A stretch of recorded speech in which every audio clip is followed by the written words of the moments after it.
All right, ladies and gentlemen, welcome to your Monday night feedback show at the Backroom Comedy Club. How's everybody feeling? Are you guys ready to have some fun or what?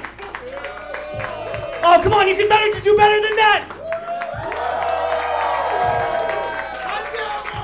Give it up for your hosts and owners, Ariel Kagan and Brandon Sobel.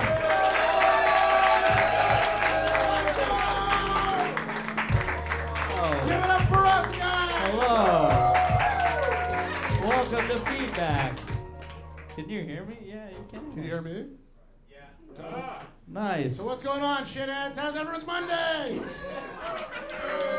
Yeah, that's what I thought. All right, make some noise in this room if you are an audience member. No, well. Make some noise if you're a comedian in the room right now.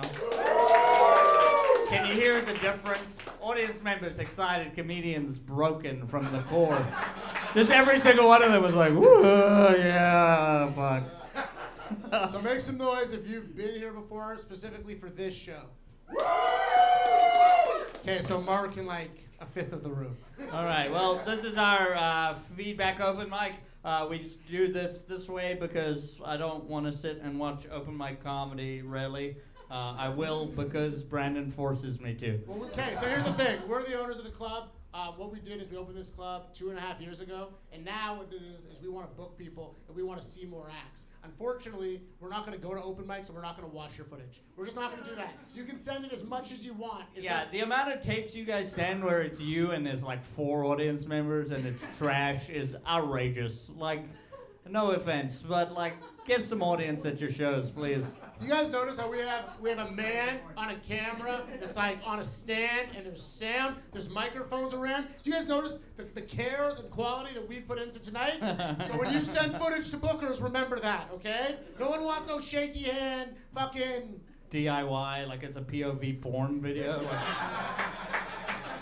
I'd rather watch you fuck than watch that. Now, if anyone is going to send us porno, we prefer the latter. So please, we want the POV. Please do not send me any porno. I am a very canceled man. Please do not send me anything explicit. So yes, nice. You guys are fun, man. What we do is you're going to see a bunch of amateur comics. They're going to come up here. They're going to pour their heart out for 90 seconds. And then from there, we're all going to judge the shit now. You're going to press an optional. There's an optional feedback button that sounds like this. Feedback. DK. Feedback! Guys, keep it going for DK, the worst producer in the game. There's just too many of these cunts to put on one page, apparently. How many people we got signed up there, DK? Way too many! Nice. So what we used to do is we used to reward the best out of the night, and we used to let you do 90 more seconds to show your peers what comedy's supposed to look like. Cannot do that tonight. We can't do that, but what we will try to do is we will try to book some hosts and some acts for the upcoming week. So who's ready to start the show right now? Yeah. Who's ready to start the show? So we're gonna do some doubles. True. We're gonna do some doubles. Has anyone seen us perform together? Woo! Nice. We've been told that we perform better together than individually. Which is probably accurate. Which is kind of mean. Well, we are very codependent dudes. You know what I mean? We share a bank account. We share a bank account. Our girlfriends hate each other. It's nice. Both of our girlfriends think that the other one can do better. Yes, 100%. And in my case, correct. In his case, not correct. That's hurtful. No, it's just a fact. Jeez, okay, so all jokes aside, that was what happened over the years, over the time now. Before we get into some jokes, I see some smiles and I see some people wanting to laugh. If anyone thinks they have a chance of getting booked in this club, yeah, you better be you're gonna laughing, give us more. otherwise. You're gonna give us more. Don't let these two fool you. These are non-paying, but they're our customers, okay? Don't let the beautiful people They fool bought you wings. peasants, okay? See this back row? Beautiful people that paid. Get your shit together now, all of you. I like how when you get funny, it's just you yelling at people. But if I did it, it would have a different tone. If it was like, peasants! It's like, whoa. It's because off stage we're also used to you yelling at us so much. Yeah, that's fair. Like I do have an anger problem. So what happened was, 2.5 years ago, or not even 6 years ago, I moved to Toronto. All right. Now I started doing open mics. I started doing shows. And if I'm going to be completely transparent with all of you, I'm lying to you right now. I quit comedy. I moved here for the Toronto. Tell them why you quit. Tell them why you quit. Why'd I quit? You got hit by a car. That wasn't why I quit. No? I thought that's why you quit. No, that's why I went crazy. Oh, okay, yeah.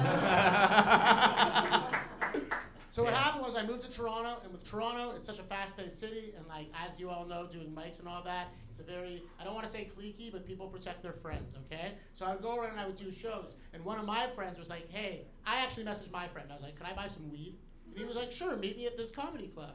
And he was producing a show at that comedy club, so I went, and he offered me stage time, and I did it, and I got a laugh, and as you all know, better than drugs. You know, better than sex. If you're an audience member and you're watching all of us and we're nuts, remember that. Because when you laugh, and as every comic in this room, it's the best fucking feeling ever. To make a room full of strangers fucking laugh, oh, it's the best. I mean, we're literally risking our financial future for that laugh. Do you understand? Yeah, we're losing money for this show. Yeah, right we lose now. money on this show so you guys can chase your fucking dreams. It's annoying. So I got the luxury one night to chase my dreams. I did a set. Ariel was there. We started hanging out. Now, if you guys want the backstory, you're not going to believe it. Check out our podcast once upon a time ago. But the reality is that I once saw this man get a standing applause break. Once. It's only in front happened of once. 55 people. Standing applause break. And I was like, holy shit. And then I moved to Toronto, and we started hanging out, and we started realizing how much we had in common. You guys know when you meet someone in your life, and everything starts coming together and the universe gives you signs? And it starts with us being Jews. Yeah, we're both. That was the first thing. But we're not Jew? just Jew? Jews. Yeah. We're Jews from towns where there were no Jews. Where are you from? I'm from Johannesburg, South Africa. Yeah. Is that because he's an African? What just happened? That felt really anti-Semitic. Yeah. See a white woman just be like, you know he's from Africa. Ah! But we're not just, and I'm from Hamilton, and we're from places where there's not many Jews, and we found each other. And then another thing we have in common is we're both premature. Don't be perverts. We were born premature. Okay? We're also that premature, but we don't talk about Oh, I it. smoke too much weed. I can't even come these days, but that's Oh, a story nice. for another day. Don't you love learning about your best friend in real time? So we found out there that we were both born premature. I was 3 pounds 4 ounces, and at the time that was the smallest baby I'd ever heard of. How small were you? I weighed 900 grams at birth. Everyone in this room has seen a bigger pound of weed in their life. Everyone in here has seen. I've taken bigger shits than I was a baby, you understand? Okay, And you then guys the last better. thing was that our dads were cocaine users, like abusers, and my dad's perfectly fine, and your And dad. mine's very dead. So this whole time. No, guys, relax. Don't worry, I'm fine with it. If he was still alive, I'd be doing musical theater right now, so we're good. Stand-up is way better. This would be an improv drop-in. if this Yeah. was- An improv open mic with feedback. But the reality of it is Why are you this, so upset, Ben? Arms folded and fucking... when is my set? So what happened was that we had all these things in common, and I'm a big believer in the universe. And the whole time I was just like, the universe, this is the reason this happened. The universe is the reason this happened. But we realized something this weekend. Not the universe at all. We're just trauma bonded. The That's entire it. time. The entire time whenever there's trauma. And everyone amongst us right now, if you think you have a universal connection with someone, Trauma bonded. just bonding over your trauma. That's all it is. Well, Nice. that was anticlimactic. That's all right. Speaking of bonding over new trauma, are you ready to start the show? Yeah. Change that. Ladies and gentlemen, give it Guys, up for keep me. it up for Brandon Sobel. He's gonna do it. So you get 90 seconds up here. Be prepared. So if anyone's ever been here before, you guys know that this is my day off, and I choose to be here with you guys over my girlfriend. And some of you think that's very funny or not. I'm not claiming to be the victim. I'm not saying that. I'm just saying that I was watching the Diddy trials before I got here. And that's what I want to do right now. That's what's in my head, is the Diddy trials. That's all I'm concerned about, is which one of my idols has fucked someone without consent. That's all I want to know. I want to know which one of my idols was fucking people so hard that they needed an IV system connected to people. I just want to know that. I want to know who else to not listen to anymore. You guys, maybe now that we're taking down Jay-Z and Diddy and all these people, we can all finally come together and just drop the rest of the bullshit. How about that? Are you guys ready for that? Might be too soon. Yeah. How about we stop being like, hey, stop looking at my tits. This guy should be canceled. And there's real people that we're canceling right now. Yeah. Good. Yeah, thank you. 6 people that want spots. Yes. it's weird now because what happens is that I fall asleep during this true crime stuff and it fucks with my head. Because like I love true crime now, and I don't know what happened. I never watched true crime before, but now I'm really, really into it. So the fact that the other day I was making out with my girlfriend and we started fooling around to true crime. That's fucked, okay? Some of you are looking at me right now like that's an okay thing to do. It's really not. The announcer on the TV was like, and then he cut his mother's head off and started to have sex with it. And I'm rock hard on the couch. Is this how I get hard now? I have to listen to fucking murder porn to get fucking... DK, dude, make the fucking sound, DK. My time's up. I see the fucking thing. Great ending for this fuck. Uh-oh. Oh. Guys, Brendan Sobel, everybody. Feedback. I love the new riff off the top with the new bit. That's fun. You showed people how a riff in crowd work should go. Well, you didn't really crowd work. Yeah, that's all right. It was fun. And then you didn't even finish your bit, which is nice because that bit is so good. Do you want to finish it for me? No, I do not. It's okay. It's a solid bit. It shows your life, shows your girlfriend, shows your perspective. So it's a solid way to bring a bit to the front. Guys, Brandon Sobel, everybody. Let's start this bitch. All right, we got your first act of the night. We got Jack Lawrence. Woo, woo, woo, woo. Jack.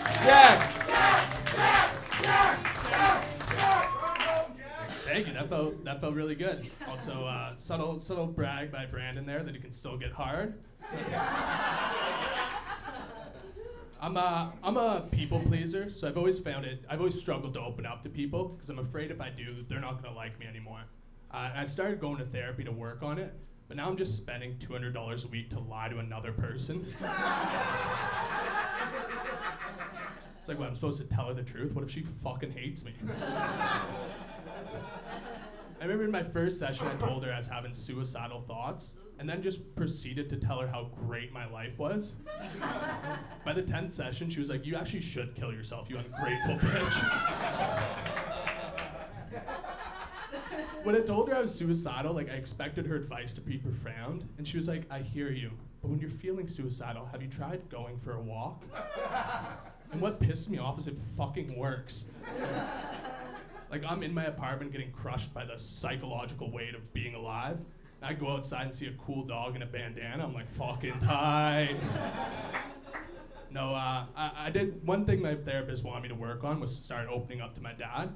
I started sharing my feelings with him, and it felt amazing to finally be vulnerable with him. He does think I'm gay now. I'm single now. Whenever I'm at my parents' house, he's like, so any new girlfriends? Or boyfriends? Anyways, that's been my time. I've been Jack Lawrence. Keep it going for Jack, guys. Feedback. Well, okay, we said this last week that the experiment was working, but dude, how long have we been running the show for? 7 weeks. 7 weeks. To see how you've even told the same premise and built it over time, and dude, you should be super proud of yourself. That's fucking awesome. I have to make it clear right now that whenever I make an opinion, it's only the opinion of Backroom, and it doesn't recommend or doesn't endorse or reflect any other comedy clubs because it's only the two of us. But the reality of it, you're fucking awesome, and we just can't wait to see it get better. If this was a normal show and it wasn't so busy in the feedback, I'd ask you to do another night. Yeah, it's honestly, you get better and better every week, and we just keep going back.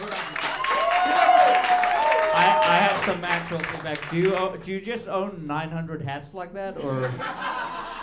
Honestly, I have 4 hats that look exactly Okay, like this. you gotta stop wearing hats on stage because you're such a handsome guy and no homo. Don't bring me to meet your dad. I'm just saying, you're covering your eyes, the shadow casts. If you took that off and added more expression from your face, you'd see more pops too. Yeah, and then we're gonna play the real feedback. I want you to open up more of the therapist. At least just tell us what they look like. No, but there's a reason why you hate this person so much. So is it just because is it in my head that you just don't like women, or is it whatever it is? Just give us that reflection of why this person bothers you so much. You know. For what it's worth, I love women. Jack. Who's next, DK? Up next, we got Marco Giorgio.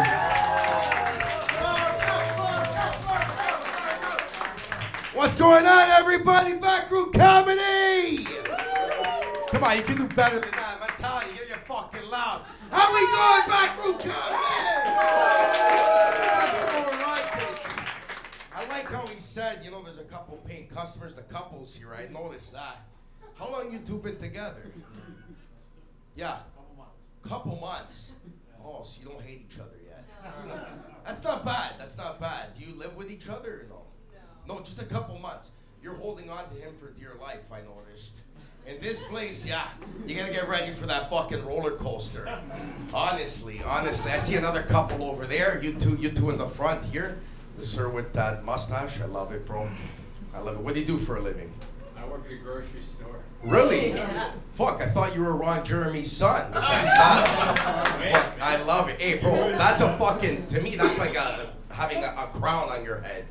But you know, I'm gonna tell you guys something. I've been in a relationship for about 8 years. My wife is 8 months pregnant.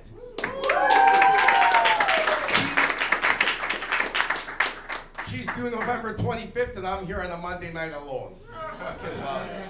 Fucking love it. My advice, though, to all the couples, don't fucking have kids. Just don't do it. Don't do it. Mine's not even here yet, and I already fucking feel the pain, the despair. You know, like the first time we went to the OB, I literally saw every man deflated in there. And I see my time's up, so I'm off like a Jewish foreskin. Guys, keep it up for Marco. Yeah, of course. Feedback! Well, you wasted a lot of time off the top, which I enjoyed. Yeah. Which, you know, like you could do crowd work, but at least go deeper. You were just like, you guys fucking... Yeah. That's the important shit. Read your actual note. But my actual note was, you shouldn't be here. Your wife is 8 months pregnant. Go home right now. No, you got good crowd work. You're clearly charismatic. It's hard to judge because you didn't even get through the joke. Keep coming back. Thanks. Yeah, same thing. It's hard because you're our friend, but like you clearly have an it factor. You're very likable. Who amongst us didn't like this man up here? Now next week, come back with jokes we like. All right? Give it up for Mark, everybody. They fucking hated him. All right, next up to the stage, we got Jabbar Baines. What's going on, my people? What's up? Yeah, what's going on, guys? I just came back from New York and I learned how to stop a fight. Woo! Yeah. You guys want to learn how to stop a fight today?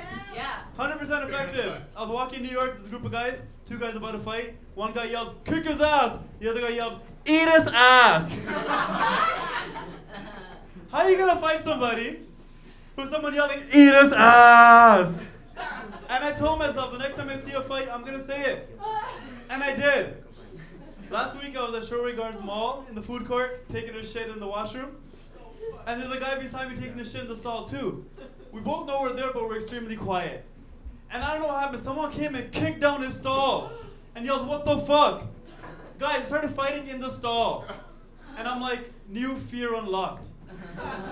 Can you imagine you're sitting on the toilet taking a shit and someone's like, let's fight? And I'm thinking there, I'm like, yo, am I next? So I'm standing there with my legs up like this, holding the stall door shut. Guys, they were fighting and they ran out fighting. And I'm like, yo, he didn't wipe. So now they're fighting out there. I'm like, this guy's ass is dirty. So I ran out there. I'm like, yo, eat his ass. Y'all been great, guys. Jabber Baines. Keep it going for Jabber. Feedback! Yeah, I haven't seen you in a while. That was good, man. Solid. My advice is always more personal. I say this to all acts, and what I mean is like I want to know more about Jabber, not ass. Ass is a fine topic, but it's like, also, the only other, did that really happen in New York? Yeah. Yeah, okay. Because it's like, what? You got some, you wanna? No, I was just curious because it's like, yeah. I was just curious because it felt like you were just relaying a story that could have been, you could have got to the point without setting up, I was in New York. It could happen anywhere. It could have been like, I saw this today and just get into it, right? But that, anyway, keep it going for Jabber. I liked it a lot. All right, next up to the stage, we got our first pro of the evening. Whoa. Hold on. I was going to give feedback, and it's redundant now because I was just going to repeat Ariel, but I'm going to do it anyways. No, just give us more about you, and then the whole thing. You could have just started with the whole you were taking a shit and a fight broke out. Because when you started that story, I was like, this is like, you had all. I just never heard someone taking a shit and then beside them, some guy's shitting, and next thing you know, he's throwing down. Yeah, you know? yeah. So I'm just like, there's different directions, and yeah, make it personal. It was great. Right, next week. Let's give it up for Jammer, everybody. Ladies and gentlemen, give it up for Liam Andres. Pro Liam Andrews. Give it up for yourselves for coming out on a Monday night, guys, and give it up for Ariel and Brendan as well. Anti-Semitic, I guess. I found out my roommate is in a communist book club. The book they were looking to read, they couldn't find it anywhere at either local bookstores. So as a last resort, they had to order the book off of Amazon, which they hated because it goes against everything they stand for, right? And there's got to be one guy in that group who's like, it's his first time ever on Amazon, and he doesn't realize how useful it is yet. And he's like scrolling through on his phone. He's all pissed off. He's like, I fucking hate you, Jeff Bezos, you ugly capitalist. Oh my God, it arrives tomorrow. That is wildly. They got movies on here too? Holy shit. What I want him to do, what I want this hypothetical guy to do, I want him to buy all the copies of the book and then resell it to the book club for profit. And just take advantage of the market. I'm handing out resumes right now for work because I'm a professional comedian at this club. I don't like it because I know people are looking at my resume because I used to look at other people's resumes and talk shit about them. I remember one time I was working at the shoe store and this guy came in, he handed in a resume. He was an Indian guy, he just moved here like 6 months ago. His resume was exactly like everybody else's, but everything was in Punjab. High school in Punjab, university in Punjab, retail experience, summer internship, all in Punjab. So it was basically like everybody else's, except for one thing. He had one section titled Other Qualifications, and underneath it, he wrote, worked extensively in live events concerning Native American and transgender issues. And I'm like, yo, who the fuck told you to put that there? Which cousin told you that would work? What the hell are you doing? All right, yeah, no, it's Guys, give it up for Liam. If you want. You gotta hit it though. Feedback. I mean, like you said, you already work here, so what am I gonna say? I like that you did new stuff. You Thanks. yeah, you riffed that stuff out recently. Yeah. It was fun. I like it. Keep going, bro. I like it too. Yeah, no, the new joke's really good. Off the top, when you told them to give it up for us, there's the nicest you've ever been to us. So we appreciate that. No, I think you guys are hilarious comedians. Yeah, okay. I don't know what you want right now. But You're yeah. better comedians than you are club owners. No, I'm kidding. No, that's cool. We'll take it. We'll take it. That's actually what we're going for. Yeah, No, I like how you did it. You probably had more time for the last one, but I kind of like the idea of like the Indian guy at the end realizing that he's at a Native American thing. Like the idea that he went Sure. with the intent of thinking it was his people. So you want to know the secret? That wasn't at an old job. That was actually here at this club. Somebody dropped off a resume and it said that, and I was like, I don't think you understand where you're applying for work right now, my friend. All right, cool. Guys, give it on for Liam. Yeah. Anyone want to apply for the job here? Give Liam your resume. He's gonna read it anyway. All right, next up to the stage, we got Ryan Whitaker.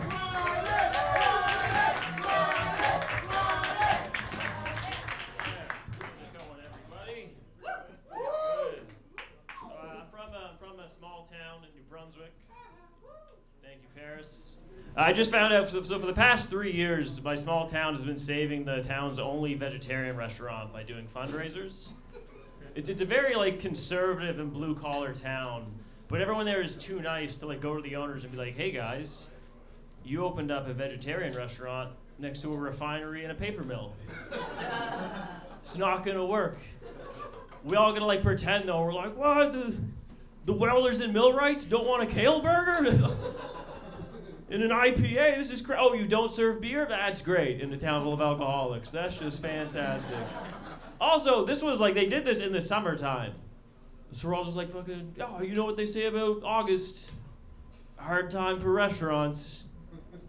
Just wait till December, man, it'll pick up. once all the fucking vegetables stop growing outside, they're gonna have to come in. I went to one of the fundraisers one time, and like there was this like old redneck man. He was wearing like camo hat, Ford Mustang shirt, the whole outfit. And I was like, "Do you want to save the vegetarian restaurant?" He's like, "Buddy, it's a great fucking way to figure out where all the liberals are at." Fair enough. All right, that is my time, unfortunately. Yeah. All right, keep it up for Ryan. Feedback. Yeah, I mean, you're always solid. You always come. Was that new? That's brand new, yeah. Yeah, brand new. Keep it going, brand new stuff. Very well written out, very well structured. Again, though, I'm just missing you in it. You know what I mean? Like, hometown. No, but like why do you care about it? You know what I mean? Like, I did the fundraiser. So you say that. That's way funnier. You know what I mean? You brought back the voice. Yeah, I love it. the voice. Guys, who loved Ryan Whitaker? Yeah. Yeah. If you guys love Ryan, come watch him this week, because he'll be here. When we don't know just yet. But give it up for Ryan, guys. See you guys. We love it. Yeah, give it up for Ryan, guys. All right, next up to the stage, we got Sean Poon.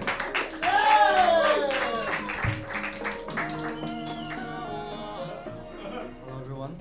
I'm sorry if I look a bit upset because something happened right before I came here. Someone called me a ching chong, which is thank you for laughing, which is really racist. And I just want to address something, okay? When I call myself a ching chong, it's funny. I get it. It's funny. I don't mind. But when a white person calls you a ching chong, it's just really hilarious. You know? It is. Anyone want to say it? But when your mother calls you that, you know that you're in trouble. So anyway, people said it's wrong to be racist. You shouldn't assume anything, and you should treat everyone equally regardless of their race. But what about Indians? I'm kidding. Look. I could have said any race, and that would still work, okay? But I chose Indians because I want to transition to my next joke, which is like I dated this Indian girl once. I said once because it was only one time, and it was only one time, not because she's Indian, but because of the smell of her perfume. Because it was I recognized the smell. Uh-oh. It was the same one my sister wears. So the date was really weird because I had a boner all the time. Guys, keep it going for Sean.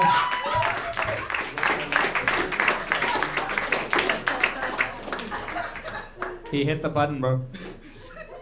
Feedback. See, okay, I just gotta say this. If you come to this corner and come and talk to me, I'm gonna tell you to fuck off because there's a lot to pay attention to here. Yeah. Wrangling you 30 maniacs. Guys, keep it going for DK running the fuck out of this show. Sean. Yeah, leave DK alone. Sean, how many sets have you done now? Just the 2. Guys, keep it going for Sean. I like it so much that I want to see it again. So, are you free this week? Wait. First off, who was here last week? So last week, Sean came, did his first ever set, and got 3 applause breaks in 90 seconds. Give it up for Sean. First off. Now, remember I told you, when you start falling in love with comedy, the girlfriend or fiance or wife's no longer here. Are you guys still dating? Just a friend? Oh, it's just a Oh, after that set, you guys fucked for sure. Okay, so all jokes aside, I'd like to see it again too. Come back this week, but you have any friends? You want to tell people you're performing for your first time? Yeah. What day works for you? Thursday at 8? Thursday at 8? Sure. Thursday at 8, guys. Get up for Sean. Get up for Sean, guys. My only actual feedback is do open mics. We'll talk next week, right? You're doing great. We're proud of you. All right, we got Michael Yu up to the stage.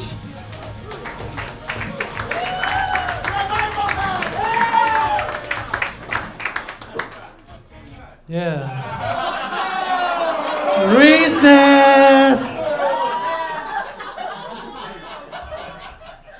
I'm from China. My name is Michael. I chose the name Michael because I really love the king of the pop, Justin Bieber. No, Michael Jackson. When I was a kid, I used to copy Michael Jackson move and like this. And one day it happened, my dad came home and he was like, "Why are you farting in the air?" English is my second language. Back in high school, my pronunciation wasn't great. I remember one day I was talking to an American teacher. I wanted to tell her, "I like your smile." But I said, "I like your smell." And she was like, "Seriously?" And I said, "Yes, I think your smell is very attractive." My girlfriend is Chinese because I have an Asian fetish.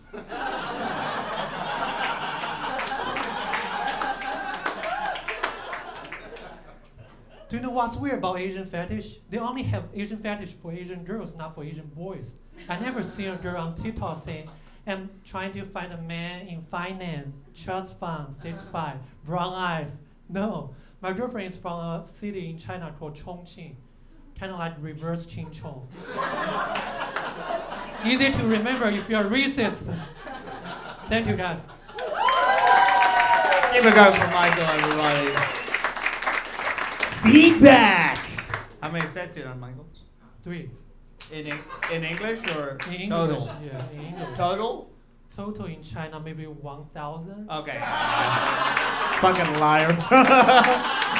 Keep it going for this pro comedian Michael, everybody. First off, I'd like to say on the theme of the 90s changing, it's nice to meet an Asian Michael and Sean. So that was refreshing. No, it's just great. Honestly, Ariel saw right through it. You're a pro. We can't wait to see the journey through English. What's your, which is it Mandarin? Is it Cantonese? Yeah, Mandarin. Okay, so we run a Mandarin show here. The Really? the second Saturday. It's not the same guy. That's not funny, Paris. It's the second Saturday. We're gonna put you in touch with the second Saturday at 6 p.m. We're definitely gonna put you in touch with those producers and keep coming by here to make your English comedy better. Cause like, it's great, man. Keep it up. For 3 sets. Thank you, guys. Love you. All right, next up to the stage, we got Will Lofsky.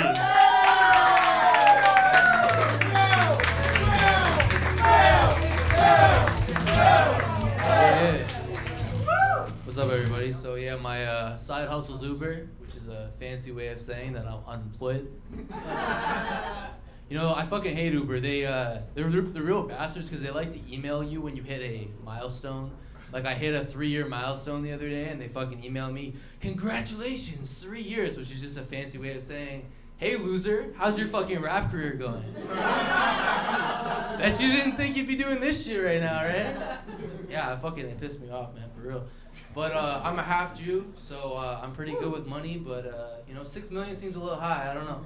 Seems a little empathetic right now, right? But people always ask me stupid fucking questions, like they just look across the room and they're like, "Yo, did your tattoos hurt? Like, what hurt the most?" And it's like, "Yeah, Carl, like some of the shit doesn't feel the best. Like, I don't know what to tell you." And other people will ask me other dumb shit. They're like, "Oh, what are you gonna do when you want to get a real job?" And it's like, well, I covered up most of the swastika, so I should be good. You know? I can still work HR. But anyone ever had a crazy ex before? Yes. Hell yeah, hell yeah. So I had this one bitch. Oh, my bad. I had this already alienated half the room. So she told me one time, she was like, "Hey, I really want you to fuck me in the graveyard." Oh my God. Bit of a red flag. Not kidding. So I had to explain to her. I'm like, listen. I like how you don't care if I pull out or not. And I like how you never bring up the fact that we don't go on dates and you just come over. That's awesome. But despite all these wonderful, wonderful things, I don't think it's worth us ruining 5 generations of our family just so I can smash you against your grandpa's headstone. Anyway, that's my time. Thank you. All right, keep it going for Will.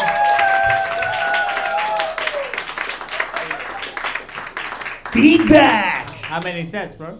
This is like my 5th set, I think. Guys, keep it going for Will. That was very strong for a 5th set.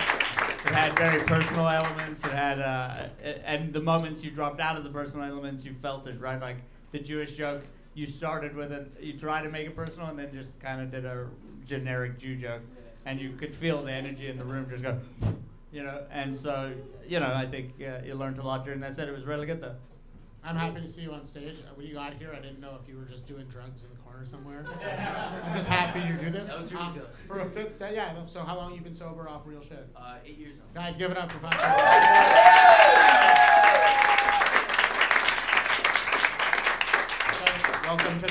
addiction of them all, my man. Yeah, so for a fifth set, really strong. If you're still doing the rap thing, Sunday nights here at 10 p.m. I do a freestyle thing if you want to join me. I'd love to have you. Guys, give it up for Will. If that was his fifth set, come back next year, right? All right, next up to the stage, we got Rochelle. Hello, hello. Applause for my audience members. Fuck yeah. Thank you for telling us about your deadbeat dad trauma. Applause. Anybody else have trauma? Sounds like a room of comedians. Hot take. I think we're a little liberal with the word trauma, you know? Like, you're free to use it, but, like, I would love subtitles. Like, are you talking about a lowercase t or an uppercase t, right? Because, like, I just don't have enough uppercase sympathy to give, you know? And, like, we can't be using the big T for things like, my parents divorced when I was 21. My dad had skin cancer, and they caught it early. And my stepmom, she walked in on me jerking off. And she stayed. Please. That's not trauma. That's just a Pornhub category. Okay, that's it for me. Keep it going for Rochelle.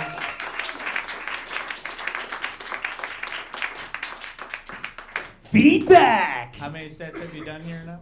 Here? Yeah. It's my fourth week. That was the best one. I know. Yeah. It was structured, it was channeled, it was good. Yeah, I wrote it down. Yeah, you wrote it down. Yeah, the feedback's working, huh? Yeah. No, I dug it. Keep going. You could feel like at times when it was a bit too, like, I guess, theatery. Yeah. Yeah, you could feel that. Yeah. So just, and then I would say when you're doing the trauma stuff, at the end you got to tell us yours. I know you ran out of time, but just to like bring it home, right? I'm like a cook your cat joke, you know, put it back with my own. Yeah, fair. Guys, keep it going for a show. Great. Okay, so first off, I'd like to say exactly like Ariel said, we can see that you put in the work and it was great. My actual feedback I'd give you would be to like, see how you're like capital T, little t, like you're trying to be funny still? You're a very funny person. Just write. Don't try to make it funny. Just fucking write and it will be funny. There's no doubt. It might be weird at first, but like, you have this crass about you that when you nail it, and even if it's not like written perfectly, it's gonna hit and it's gonna be great. Now, don't take this, don't get too excited, but I think today in your set, we just became friends, because when your set dipped and you were about to bomb, I was so looking forward to it. So it's just like, we have now become friends, because not only was I looking forward to you doing shitty, which proves that we're friends, but when you pulled out of it and it went great, I was rooting for you. So just like, come back every week, you're good. Like, you're gonna get booked real soon. All right, next up the stage, we got another pro comic in the building. We got George Rivard.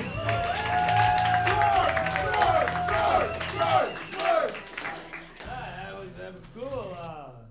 We had some Chinese folk up here doing their Chinese accents. I figured I would give mine a whirl.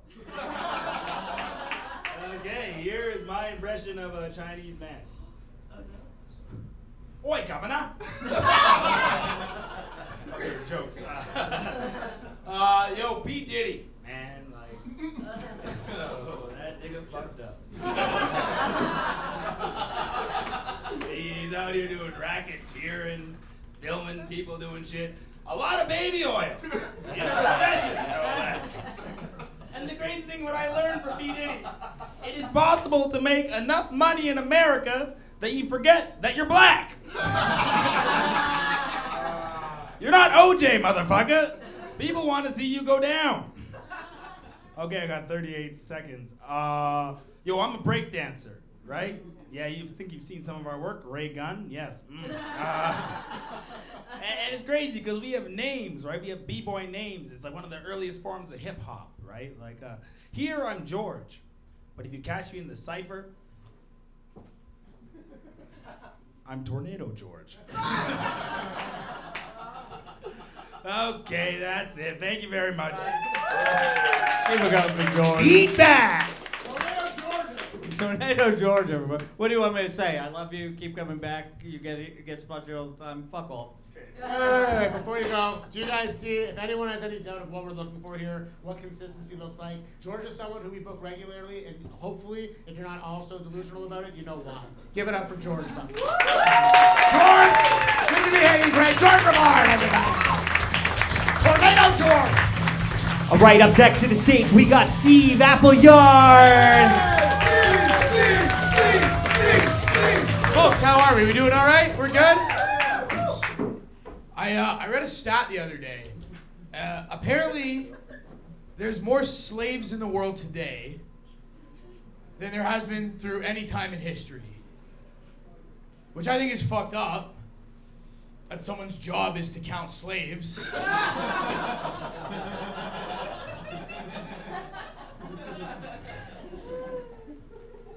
kind of twisted college you gotta go to land that job, man? You know what I mean? Like, that interview, he's like, where'd you go? He's like, Slave Counter University. He's like, holy fuck, I didn't know you went to Ryerson, man. My bad, that's crazy.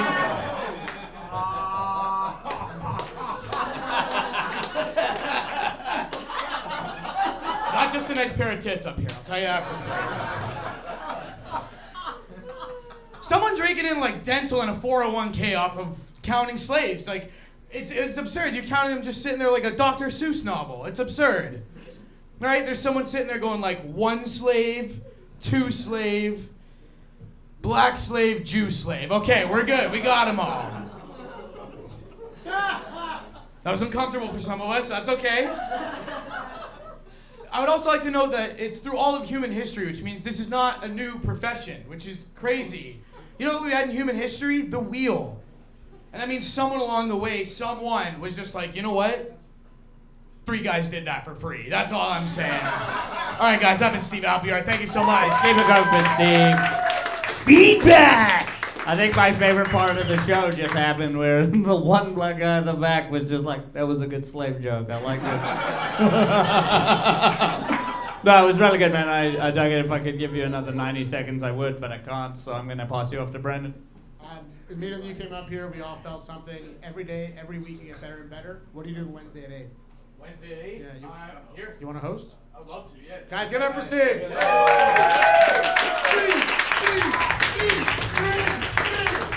All right, next up to the stage, we got Peter Joseph. Hey, Drake's dropping a new album next month. Who's excited? Liars! Nobody like, can we all just admit that Drake has always sucked and we just propped him up because he's from Toronto? Please? Like, this guy's artistic style is like somewhere between like a rapper who can't rap and an R&B guy who can't sing. Right? He's like, if you combine R. Kelly but like take away the talent and like hit the disgusting sexual proclivities and then combine him with like Diddy but you know minus the talent. It blows my mind that R. Kelly got busted for the same shit twice. Like, that dude needs like a bodyguard, like Secret Service style. Not for him, but just to dive in front of the stream. You know, just like, no! Why asparagus? I don't know. I got called a homophobe recently with a conversation of mine. I was talking to a friend of mine and was like, I'm not really into it when I see like guys doing gay stuff. She's like, I didn't know you were homophobic. And I was like, whoa, I didn't say anything about homosexual intercourse. That's not even that gay. Like, there's way gayer stuff, right? And she's like, what do you mean? I'm like, well, think about it. What's gayer? Like 2 twinks just sucking and fucking each other all day long, shooting ropes in and out of each other?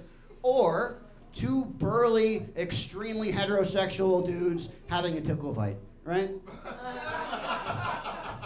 Right? Like, if I saw Andrew Tate getting sucked off by 9 chicks simultaneously, all it takes is one coochie coochie coo, and I'm like, bottom G, for sure. All right, that's my time. I'm Peter Joseph. Guys, keep it going for Peter. Feedback! Yeah, I mean, I've seen you a bunch.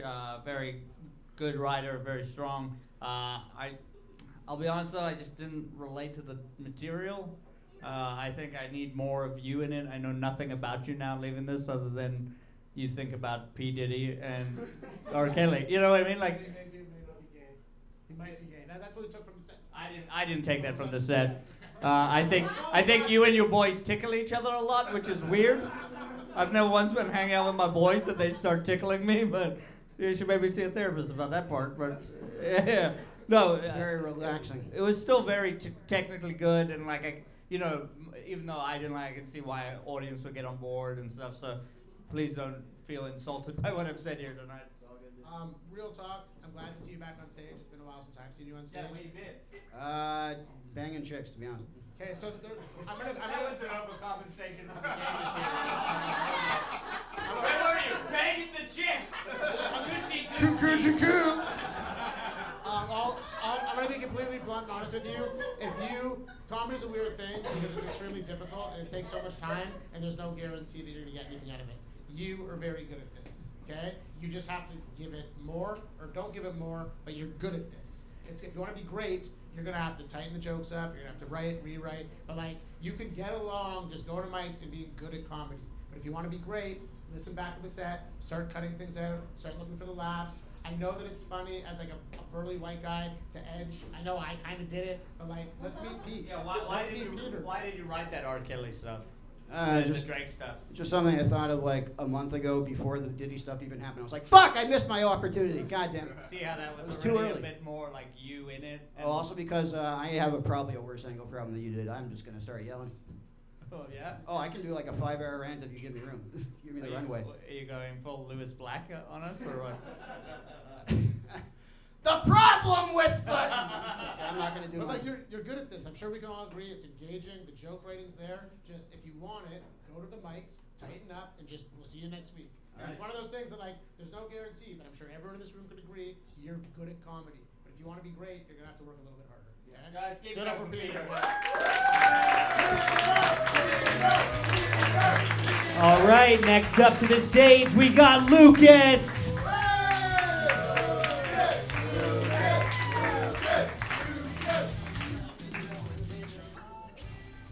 Woo, how's it going, everybody?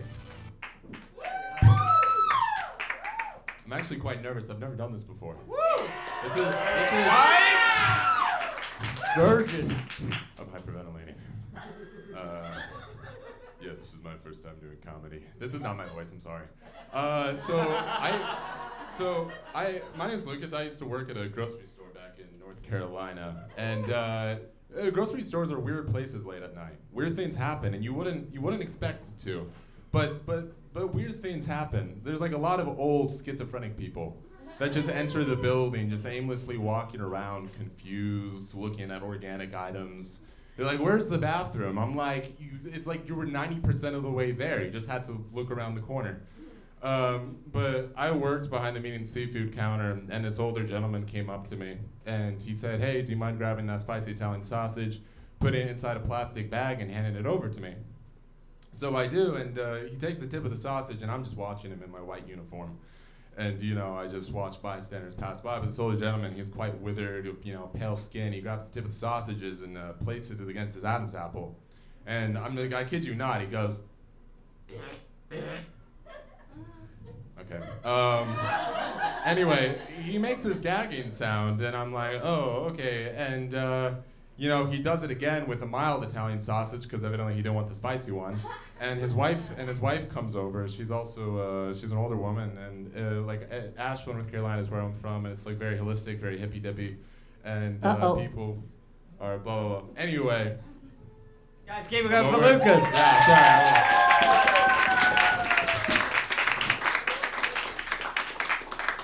Feedback. What made you want to try right this minute? Because she told me to, and I'm an actor. Yeah. How long have you been planning that? Because like that wasn't just you coming up here sporadic. Like, how long have you had that story in your head, and did you want to try stand up for? It was sporadic. Not bad. But not bad at all, guys. Not bad at all, my man. Yeah, if you're gonna try again, I would sit down and write out the story, and then cut parts that are like, to use a pun, and I fucking hate puns, meaty. I fucking hate myself right now. You have no idea how much I fucking hate myself right now. Fuck you, DK. I fucking hate puns. No, yeah, I mean, are you gonna do it again? I'd love to, yeah. Guys, keep it going for Lucas. Hey, again, if you're gonna do it again, that beginning part, when you came out here all socially awkward and you dropped your voice and you're like, oh, that's not my voice. That was so funny. That was whatever that was. Start from there when you write, and like we'll see you next week. And shit. Great work, guys. Give it up for Lucas. That was his first set. That was his first set, everybody. All right, next up to the stage, we got another pro in the building. We got Jack Norman.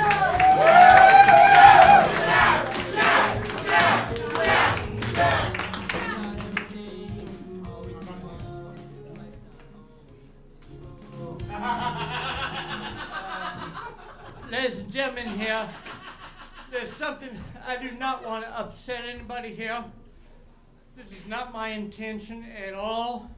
I only got 9 seconds, but please, why does Terry Fox have a day to himself? He's a nice fella, I'm sure, but look, he said, let's sit here. He said he was going to go from here to here. He ended up here.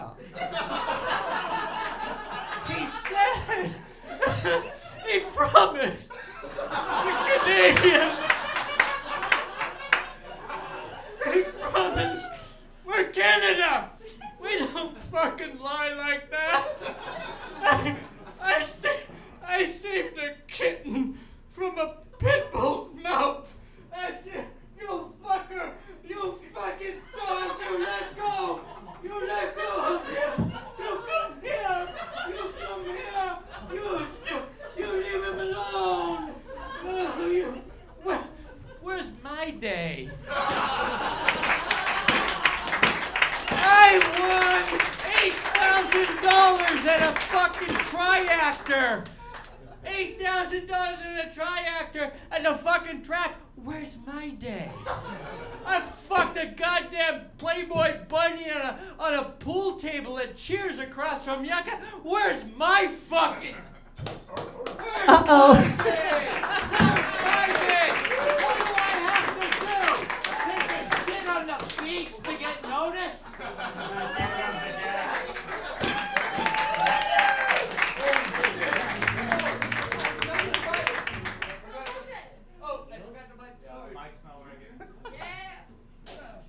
Feedback. Yo,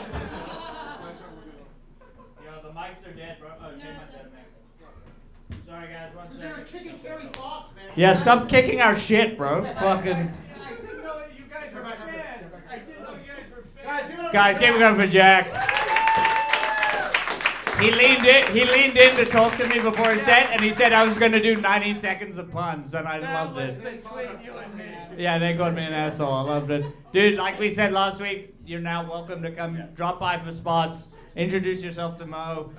You're part of the roster here as far as I can see it. I It's appreciate awesome. it. This is a really cool fucking room. Guys, who like Jack? Keep it going for Jack, everybody. Jack. All right, next up to the stage, we got Callie Williams.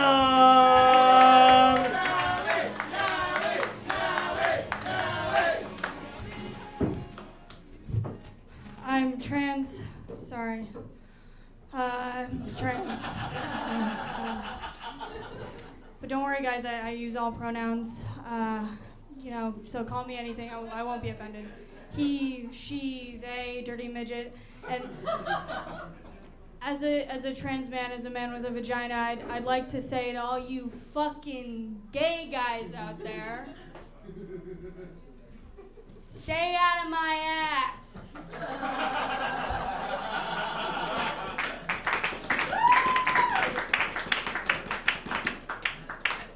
It's decorative. I was in a store, I was looking for boat rope.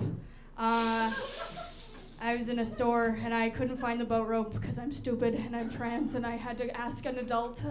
And I went to an employee, I said, where is the boat rope? Boat rope is a rope for boats.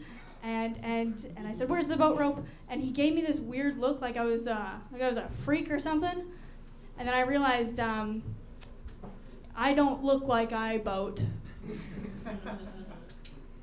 I look like I like getting tied up when I have sex. But maybe I was gonna start boating. Are we liberals in here, guys? Liberals is clearly a liberal room. Liberals, make some noise if you like Justin Trudeau. That's literally never happened before. Uh-oh. Guys, keep it up for Callie. Yeah. Feedback! Hey, Callie, what you doing Thursday at 10? I'm here. I'm just planning on hanging out. You want to do a spot? Yes. We'll see you Thursday at 10. Give it up for Callie, everybody!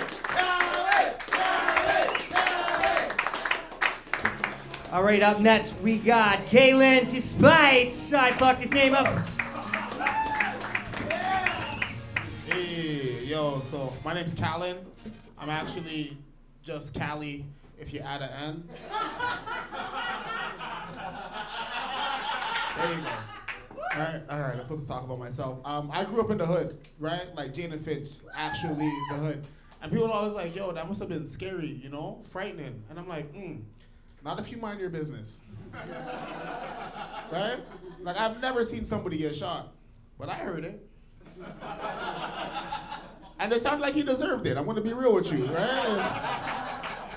Right? Like, listen, I spent 29 years in the hood and I never been shot because I stayed home, right? And that's the thing. It's like, I was always more scared of the suburbs, right? Because there's no serial killers in the hood. It's expensive to be a serial killer, right? I read this article, this guy had 14 people buried in his backyard, and I was like, yo, I don't know a nigga with a backyard. Right? Like, you gotta realize you need your own car, right? Because I can't bring the body in the TTC, right? You ever try to Uber pool with 2 people and one of them's not moving? Right? And then that's the thing, like, you need your own place, because I would hate to have to, like, chloroform my victim and see my roommates also playing Call of Duty in the next room. Like, the vibes is off. You know what I mean? Right? My time is up. Guys, keep it up for Callan. Feedback!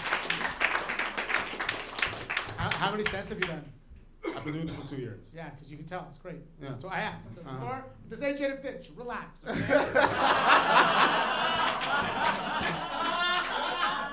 No, I fucking loved it. You can tell. I would assume that you've done the 300 sets. It was great. And Ariel's going to tell you some news. Well, firstly, I like how Brandon thinks he could hang out at Jane and Finch. They'd see him and they'd be like, do you own these buildings? Or like, no, I loved it. Are you free Wednesday at 10?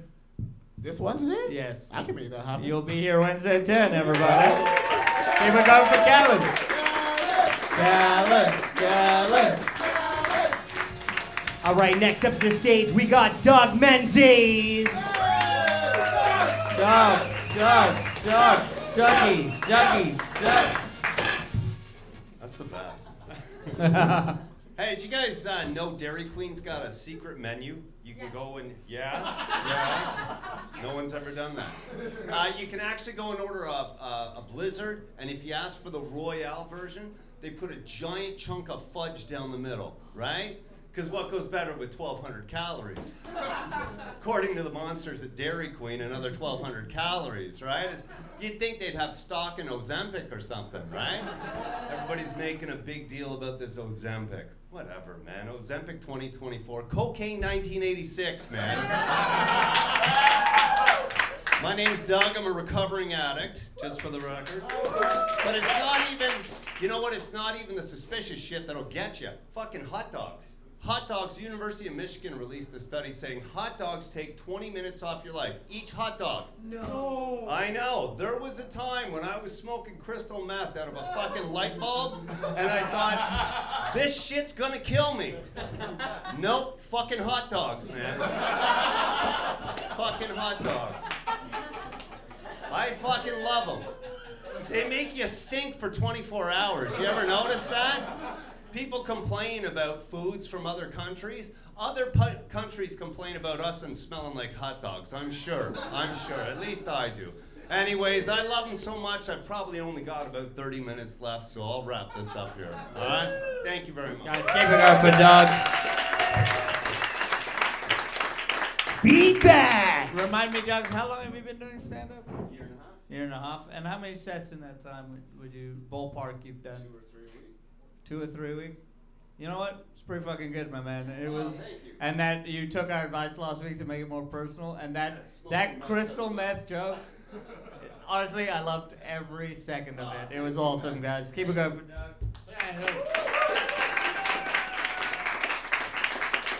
So, those of you that weren't here last week, this is a little bit of a redemption story for Doug.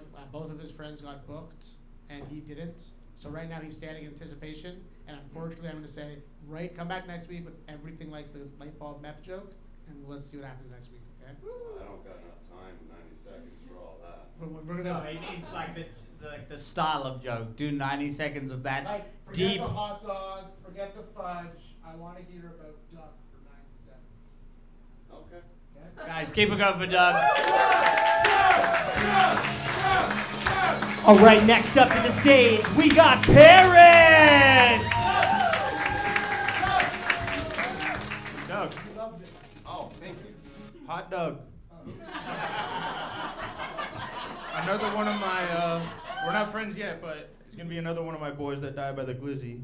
All right, start my time in 3, 2.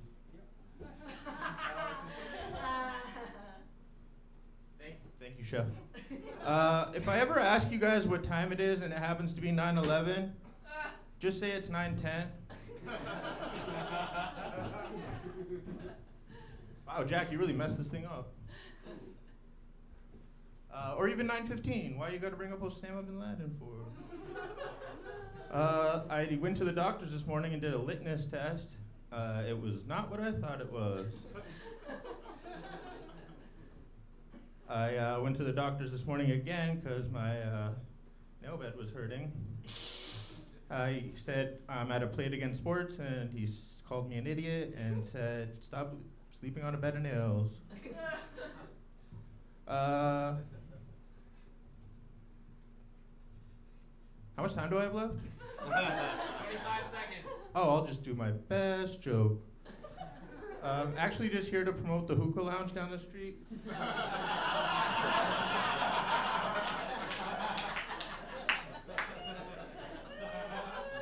I was looking out my basement window yesterday and I thought I seen a ghost, but it was just a bunch of cum. All right, I gotta get back to Scarborough. My name is Paris, I love you guys. Here we go for Paris, everybody. Feedback! I mean, you've been booked from the last 2 sets you did. Mm-hmm. I was thinking in the back of my head, he's not gonna get it this week for that middle section, and then you fucking turned it around, you son of a bitch. You ever host? No, but I bet I'd do really good at it. No way. An audience of 50 paying people will be like, what the actual fuck? What are you gonna do? How's it? Okay. Yeah, what's your address? Would you be open? Ready for this? Arnold. Would you or myself, or would you be open to do doubles with one of the two of us this week? That would be a goal of mine that I didn't know I had. Paris, would you do doubles with me this week? Yes, please. Wednesday at 8. I'll see you. Yes, chef. Guys, give it up for Paris.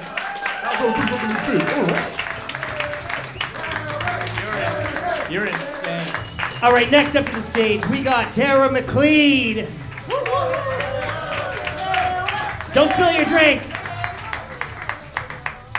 Hi everyone, I'm Tara McLeod.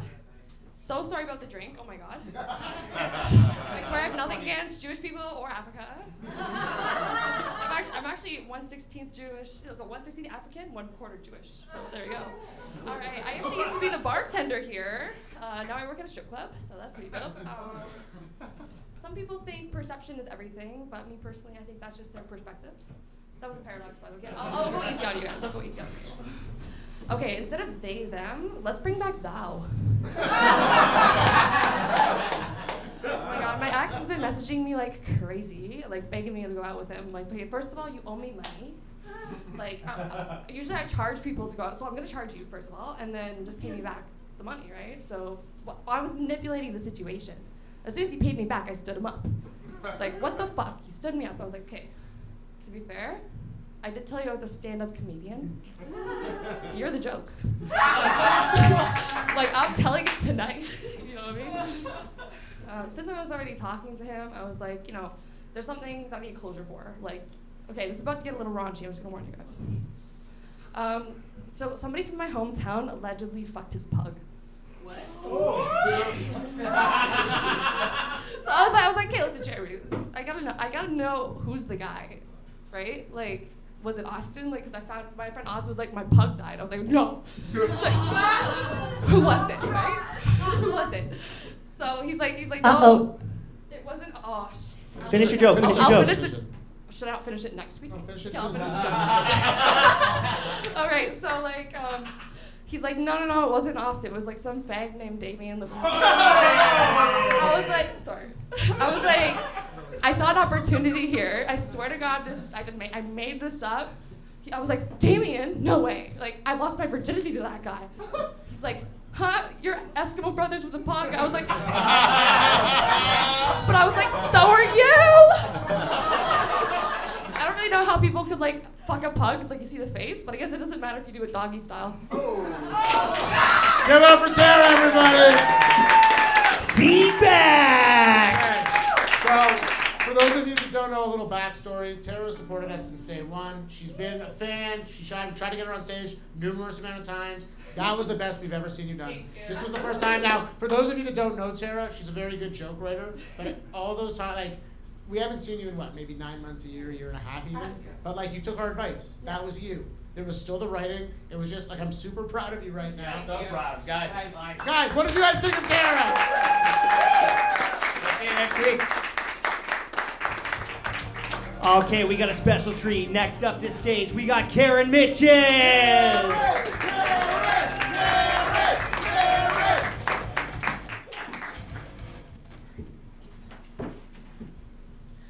Stand-up comedy is male-dominated, but it's dominated by men that are easy to dominate. I think men were initially created as pets for women, but we bred them too aggressive and they got away from us. Like, I think everyone wanted the men to be like rougher in bed, but then they invented warfare and it was all downhill from there. But no, I think men have many good qualities.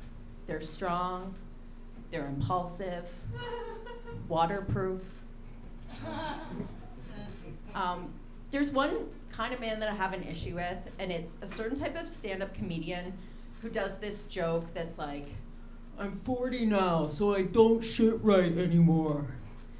And like, it's a hack joke, but it also implicates me because I'm in my 40s. And I shit great. I'm shitting wonderfully. Like, there's hardly any cleanup. I can shit wherever I want. I'll shit at the beach. Yeah, that was me, guys. I was the one shitting at the beach. All right? But seriously, please don't tell Doug Ford. Thank you. Keep it going for Karen, everybody. Feedback! So sometimes I come up here, and although no one, like you guys don't really know me, I'm kind of a cunt, and I understand that. And last time Karen was here, I was super mean, and I'm kind of glad I was, because you've gotten so much better in 2 weeks.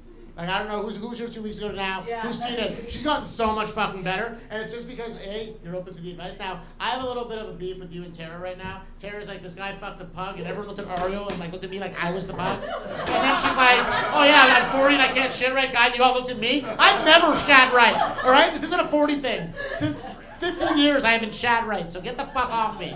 That being said, if you're a doctor, I'd like to see you after the show. But the reality is just keep it up, man. So much better. Like, if you keep excelling at this rate, and like the next 6 months you're gonna be a killer, and I'm so excited that this is the stage where you practice. So I'm so proud of you. I don't give you real feedback, but I'm so glad this is done. No, honestly, I mean, I saw you do a longer set on the show before this, and it was so nice to watch you like really open up on that set, and I think you channeled that energy into this 90 seconds.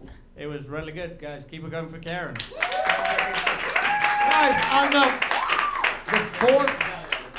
fourth Monday of every month, 8 o'clock, Karen and Mitch's Funny Bitches at this comedy club. Give it up one more time for Karen and Mitch's. All right, next up to the stage, we got Wei Chong. Racial slurs. Racial slurs. In my name. In my name. Still laughing? Still fucking laughing? Yeah. Love it. Hi guys, my name is Wei Chong. That's spelled V-E-I if you can't spell 3-letter names. It's like Oi Wei because when I was born, my parents thought it was a mistake.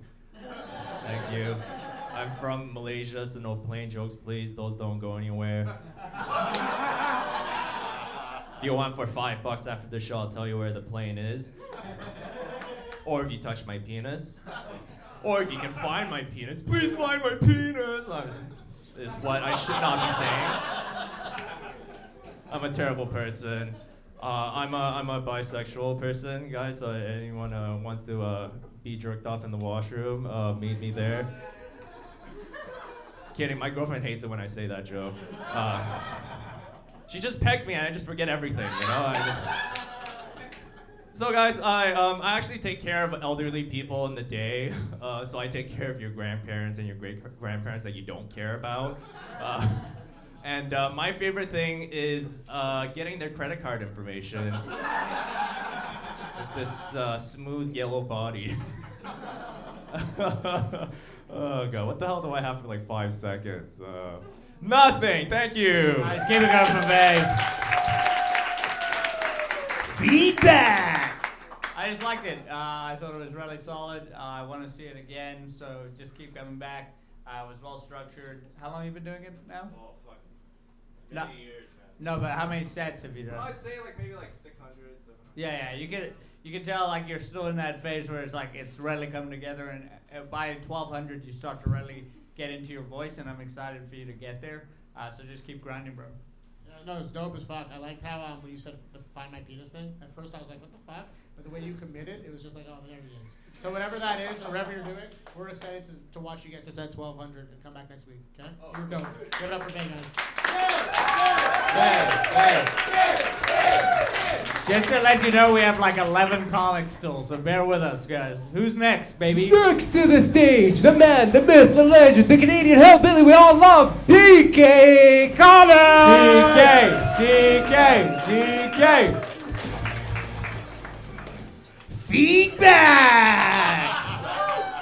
Holy fuck, wrangling you assholes is the bane of my existence right now. I fucking love it. Boo. Hey, asshole. You're just pandering, bitch. No, I'm venting, okay? I love it. This show is so fun, but when I stand in that corner, I'm gonna stab one of you with a fucking pen one of these days. I swear to God, when am I on next? That's how the show works! Well, what's up with this? Shut up! Then I got Ariel texting me being like, can we put a girl on? Yeah, we should. God damn it. Honestly, this show makes me want to drink. I'm a fucking alcoholic. This place makes me a threat to myself. I had a guy the other day ask me, he's just like, hey DK, you know, I see you a lot here, like, do you got Stockholm Syndrome? God damn it. Am I gonna tell some jokes? No, I'm not. I'm just gonna sit up here and rant. No, I'll tell some fucking... What, I'm gonna talk about that I masturbate on the toilet and everyone thinks I'm racist? Yes. Yeah, is that what you want me to do? No. Yeah, he breaks his girlfriend's sex toys because he's jealous. He likes to rage against the machine. He's got good taste in music, but he's bad at the sex. I did this a couple weeks ago, and I'm like, oh, he's gonna eat me alive. No, he's not. This is my show, bitch! Feedback! Oh my God, and don't you make that fucking meow sound right now. I'll do it for myself. Uh-oh. Gay? Guys, keep it up for DK.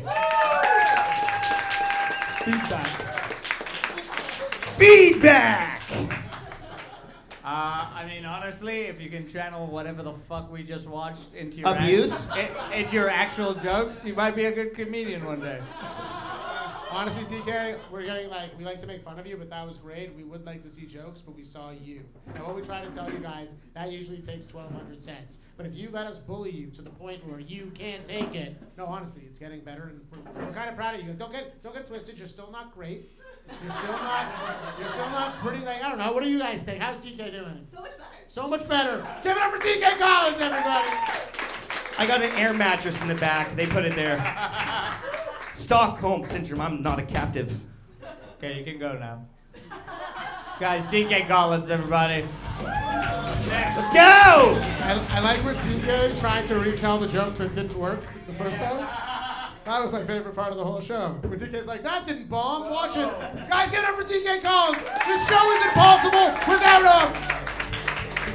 him. Next to the stage, Bram Aaron. Think your checks are in the mail. It's great to be back here. My name is Bram, and I am the bastard son of David Letterman and George Costanza. So I'm having a great summer. I love summer. I much prefer it to winter. You guys like winter? I can't stand it either. I'm not made for the cold and snow. I wasn't made for it. I don't think my people were made for it either. I mean, I'm Jewish. We spent 40 years in the desert, not the Arctic. You know what I mean? It's not in our DNA. I lived in Ottawa for 5 years where the winters are much colder and there's a lot more snow. And when I first moved there, I thought, why is it so cold? Why aren't we getting all that hot air floating down from Parliament Hill? I was reading the news last week, and I don't know if you heard this. Ontario, we had our first reported case of human rabies since 1967. Yeah, so apparently, we get human rabies more often than we get the Stanley Cup. Speaking of dogs, I had a dog that used to get me things that I left in the bathroom, or toys that he left in the bathroom. He was a lavatory retriever. A lavatory retriever. I read that mansplaining is a problem in society. Guys, do you still think that we mansplain too much? Yeah. I do too, yeah. So ladies, what mansplaining is when a guy doesn't think you understand. That's my time, thank you. Guys, give it up for Graham. Feedback! I'm conflicted because you clearly know how to write jokes, but I just hated every single one of them. And I'm sorry. I'm sorry, bro. I'm sorry. We've spoken off stage. You're a really nice guy. I want to see you be a manic Jew, though. You know what I mean? I know he's in there. You're one of us. You know what I mean? I can tell. Instead of writing jokes you think are funny, just tell us about you. I know nothing about you now. The best joke was the one where you made fun of yourself for how you look. That one got a pop. So let's see a full set of that and keep trying it, bro. You look like you're on a picnic with a bunch of kids and you're the one that holds the EpiPen for them. Like, you don't look like a predator, but you look like you all have epilepsy and it's rough. I wasn't here a couple weeks ago and you told me that you had a great set. And unfortunately for you, that wasn't tonight. And we can't wait to see you again next week. I'm going to be mean because I know you're going to get better. And guys, give it up for Bram. Give it up for Bram. All right, next up to the stage, we got John Barber.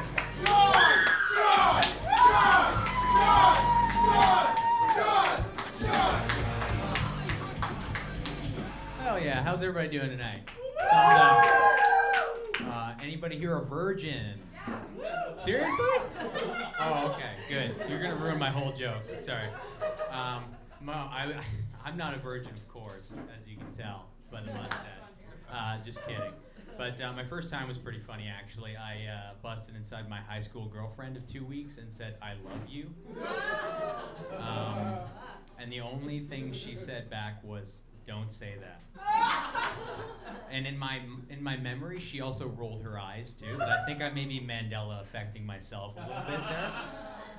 It was horrific. Like 2 weeks of knowing each other. That's like saying "I love you" to your boss as he's firing you for drinking on the job. It's ridiculous. See how much time I got left here. All right, I'll do this one. This is a fun one if I remember it, and I do. It's a fine line between fun uncle and creepy uncle, isn't it? Very fine line. You know? You take him to the zoo, you're the best uncle ever. You get a fucking mug and shit. It's like, it's awesome, right? You show them horrifically graphic, violent horror movies, and suddenly you're not allowed to spend time alone with them anymore.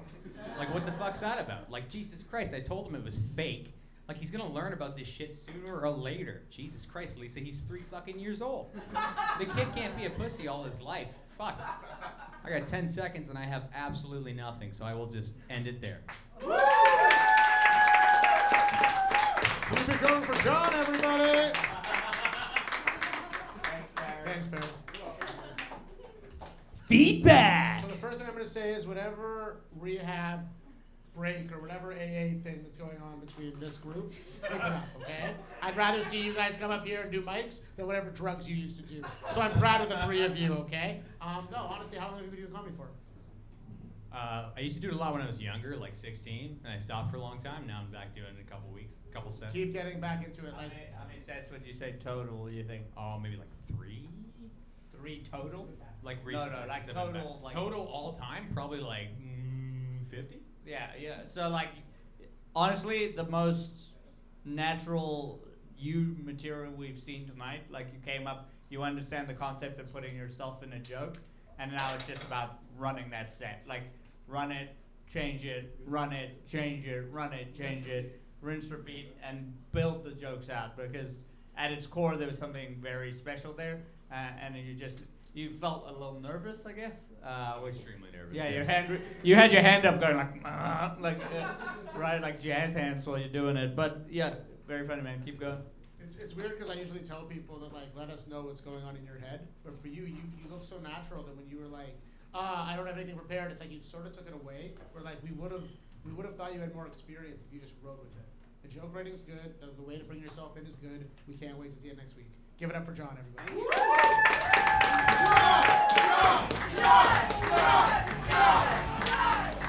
All right, next up to the stage, we got Ben Albert!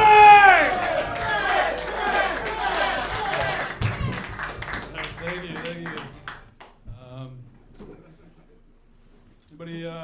Anybody's parents divorced in here? Losers? Can't relate, what the hell?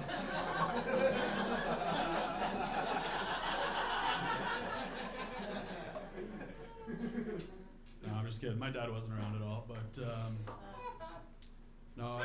my dad wasn't around at all, but like my uncle, like my gay uncle, he was like my dad growing up.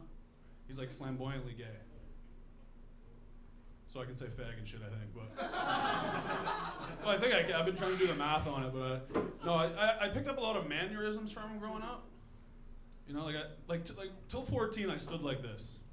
You know, I was 14 years old. One of my boys was like, "Can you fucking stop standing like that? What are we doing here?" Well, the bitches are around, dude. You're standing like that? Fuck. Like, to this day, if I eat ice cream with a spoon, I have to turn the spoon upside down before I put it in my mouth. You know, like, curate them. It's on the palate.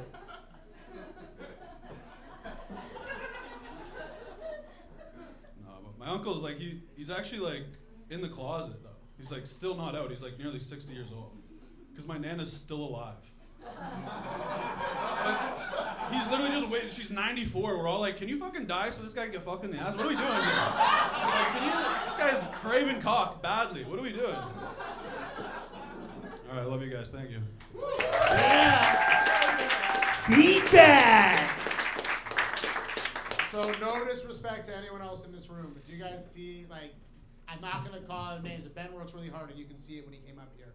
I liked how Tara's sitting in the front row, and, like, usually when Tara strips, Ben's in the front row by himself. So it's perfectly the juxtaposition. But honestly, Ben, we haven't seen you in a couple weeks, and it was great. And, like, I think Ariel's got some good news for you. Are you free Friday at 10? Yeah, I can do Friday. Yeah, we'll see you then. That was so far the set of the night. Turn over, everybody. All right, next up to the stage, we got Maria, the Queen of Toronto. Maria. Yes, my bitches. Thanks. So my name is Maria, and how you can notice, because of my accent, I'm not from here. I'm from Vancouver. Thanks for your support. Fuck you. And when I just came to Canada, I came first to Montreal, and I have some problem with that because I don't speak French. I speak just English. And I remember one situation when I came to Starbucks, I ordered coffee, and barista spoke with me in French. And I answered him, sorry, I don't speak French, I speak just English. And he says me after that, I speak English. Thanks, guys, okay. Yeah, my English when I came here was bad. Sometimes it was rude. And because, you know, in my language, back home in Ukraine, we don't have so many polite conditional verbs like may I, can I, could you. No, normally in my language I say I want this, give me that, and fuck off.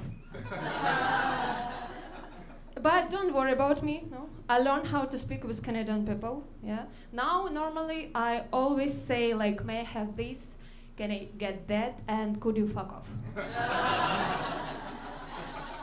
Yeah, recently, I like my adventure here, like in Canada. Recently, I go to one date with one guy, he was from India. It's this place where all Canadians came from. Yeah, and we go to Asian restaurant and thanks, it's my time. Guys, keep it up for Maria. Feedback. I know I've asked you this before. In Ukraine, you were a professional comedian, right? Yeah. Well, I'll just say, as a parent back in Ukraine, you were a professional comedian. And we enjoy watching your progress. You keep getting better. We love watching you here. Please keep coming back. We'll see you again. Yeah, Maria. Give it up for Maria, everybody. All right, next up to the stage, we got Simon Adams. I love it. I love the energy. Thank you. All right. I was sick the other week. Okay, everyone's been sick. If not, come meet me after the show. But I was sick, and something I've noticed about being sick, every time I'm sick, I seem to consume just a massive amount of Holocaust and genocide content. It's just, and it's okay, I'm Jewish, right? So I have a fascination in the Holocaust, and I feel like what better time to watch, to most relate to Schindler's List than when you have a crazy fever, right? Right? Like, do it at your worst. Who's on a brilliant, amazing day? They're like, I feel great today. You know what? I want to watch The Pianist. That would cap that off. I don't know. That seems kind of fucked up. I'm just saying, like, Hotel Rwanda hits different when you just feel like shit. It's the state to watch that, you know? I don't know. And also, like, I like to watch testimonies because Holocaust stories best arches. You know, they teach you in grade school. You get the beginning, the climax, and the ending. You know, great stories. They're great. You know, like they're terrible, but they're interesting. And they're so flippant about stuff. Like people, they interview them and they'll be like, "How did the losing your family feel?" And they'll be like, "It was difficult." I think that's implied. I don't know why they're asking them that. I don't know. Just, yeah, it's implied. The Holocaust. Uh-oh. Okay, thanks. I didn't see a lot. Give it up for Simon, everybody. Feedback. How many sets have you done, Simon? 150. I don't know. Okay, so keep it up. I'm gonna give you to Ariel because you talked about the Holocaust the whole time, and you talked about you slid in a Hotel Rwanda. I think Ariel's hard as fuck under this table right now. I don't know if you've ever seen me do stand-up, but it was like you watched my sense of humor and then just relayed it back to me because I loved every fucking minute of it. Yeah, it wasn't fleshed out, and yeah, it needs work, but you're onto something. You've got the Jewish, the thing. You know what I mean? Like, so keep coming back, and maybe just don't remind people of Woody Allen next time, and we're good. Keep it up and start it, everybody. All right, next up to the stage, we got Nico.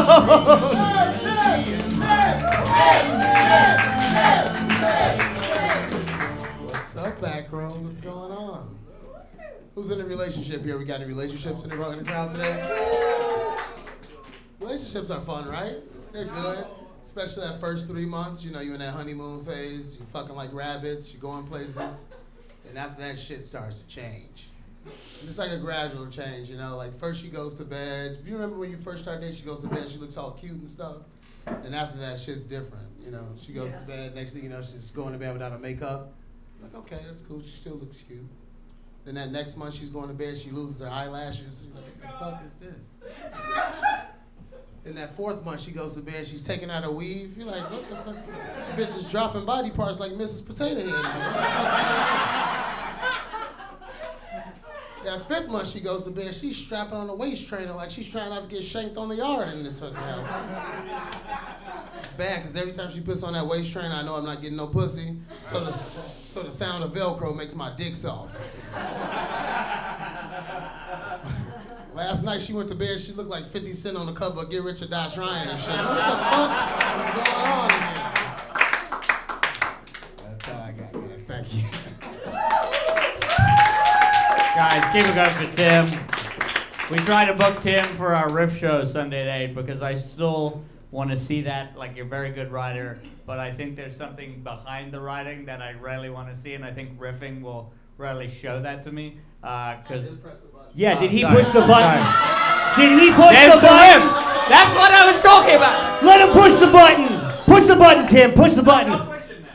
Feedback. So we would love to try to have you back Sunday at the Crowdwork show. You want to try it again? I'm going to Bahamas this week. So come on. Enjoy your vacation. We'll see you when you get home. Yeah.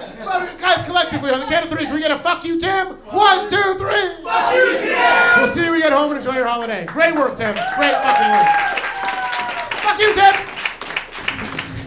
All right, next up to the stage, here he comes. Mo bitches, mo money, mo Silla. Pipe down, pipe down. Right off the top, some of you motherfuckers need to take showers. I've been leaning on everybody, talking to them. Yo, it's not nice, bro. We're sitting here in the basement. I don't know where these smells are coming from. Is it from your mouth? Is it from between your legs? Clean it the fuck up. It's very late and it's just unnecessary. Really and truly, this is not even comedy. This is just a fucking PSA at this point, you know? Please, niggas, you know? I'm in my 30s now, and there's just some shit that I miss, you know? I miss fucking outside. Like, that's how I got my start, you know? I didn't have the cool white parents where, like, I parade my pussy into the crib. Hey, Mom, this is Pitney. We're gonna be upstairs. If you hear no noise, don't ask, don't tell. We're gonna be pretty fucking hungry, so yeah, ring me when you have some food around, you know? I lost the old school, and for the longest time, I came here when I was 17, so lost it pretty fucking late. And for the longest time, I'm just sliding.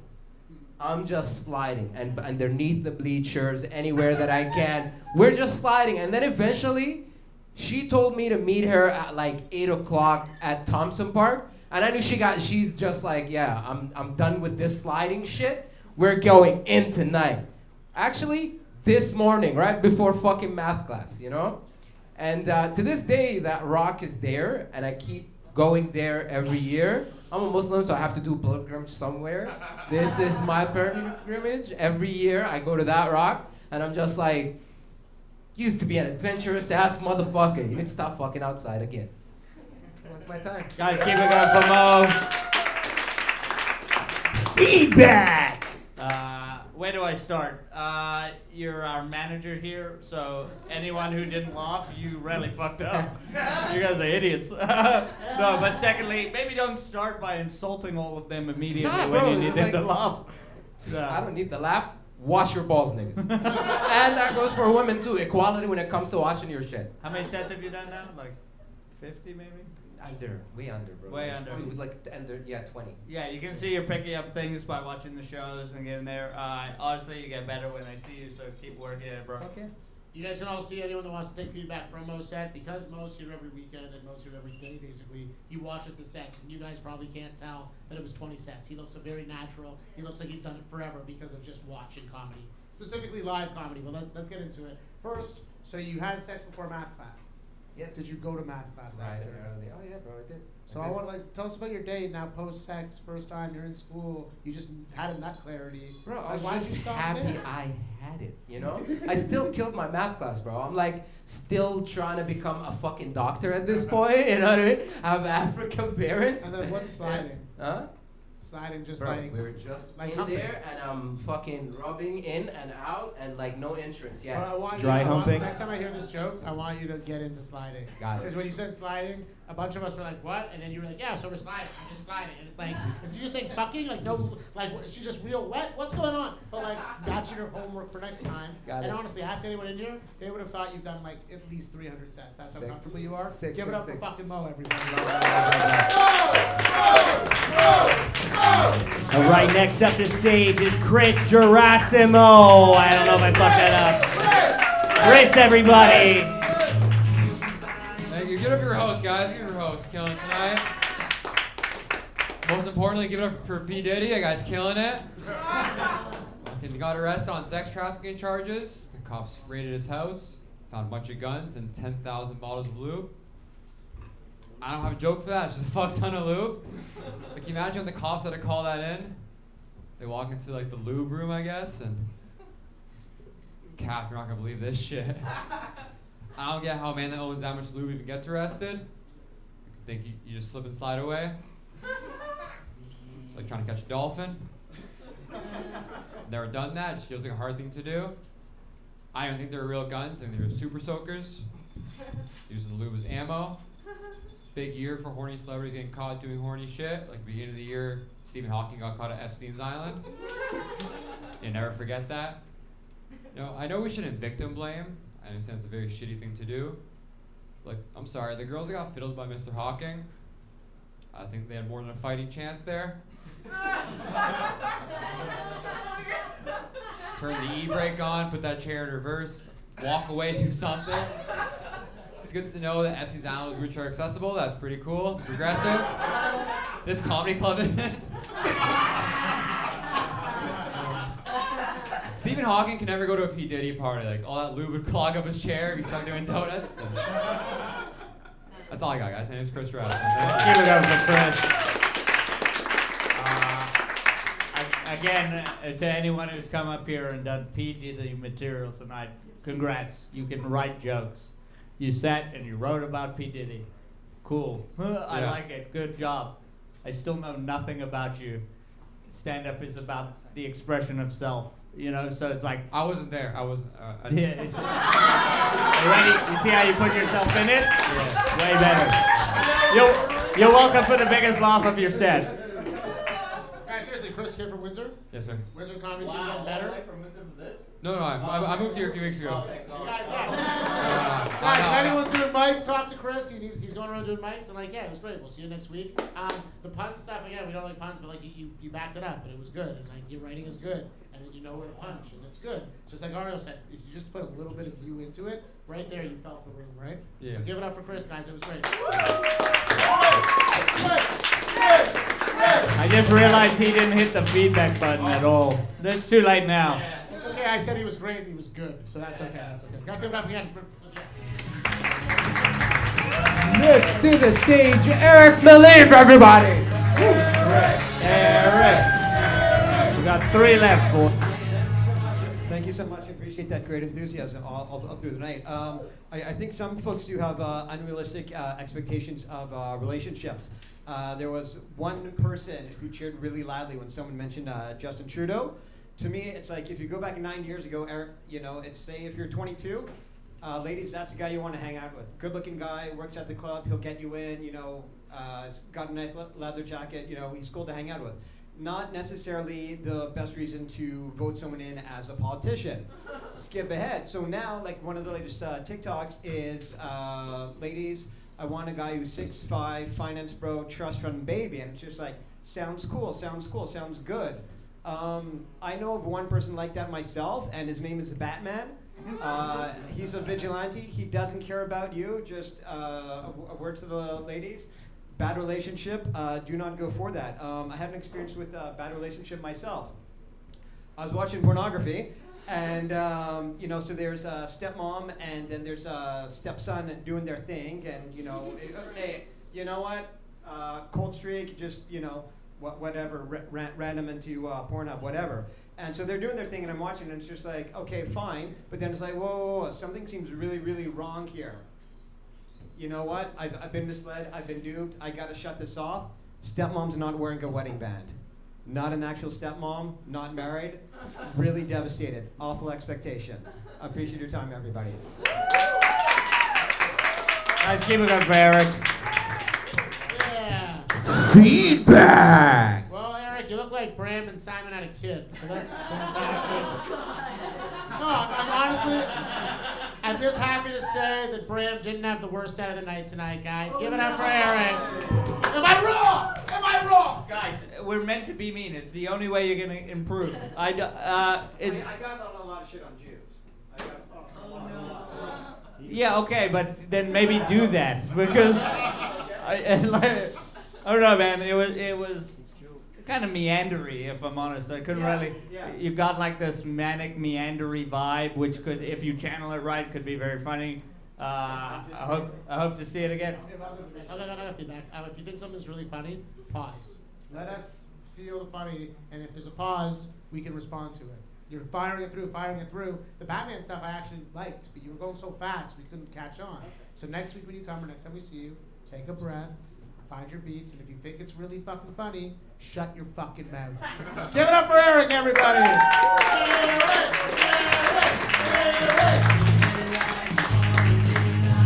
Next to the stage, last comic of the night, Janelle Patel, everybody. All right, keep it going for these guys. What a vibe they put on today, eh? Let's hear it for them. I'm married. I've been with my wife for 13 years, a long time. Thank you. We still have sex. We still do it. We have to be a bit more creative to keep it going. Like, you got to reach in the bag a bit more. Like, the role play is getting ridiculous. We have to brainstorm it during the day. The other day, it was we were talking about sex later in the night. I'm like, tonight, could you just be your friend Samantha? And while we're fucking, can we pretend like we're cheating on you during it? Would that be possible? She did it. She's a sport. But the sex was weird, though. Sex was weird. The whole time she was saying stuff that you'd say if you're cheating on someone, like, you fucked me so much better than my wife. And she's like, yeah, but she's pretty good too, right? She has fantasies too. She's like the other day, she's like, tonight could you just be like a white guy? Just be like a, which annoyed me, because I've been doing that my whole life.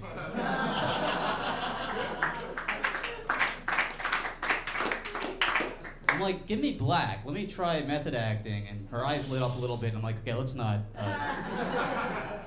open up that can of giant worms. I am too Indian for some of her role plays, though. She has this thing where she wants me to be like her boss. And here's where it breaks down. She comes into the room and she's like, I got the files you asked for, Mr. Patel. All right, that's my time. Thank you.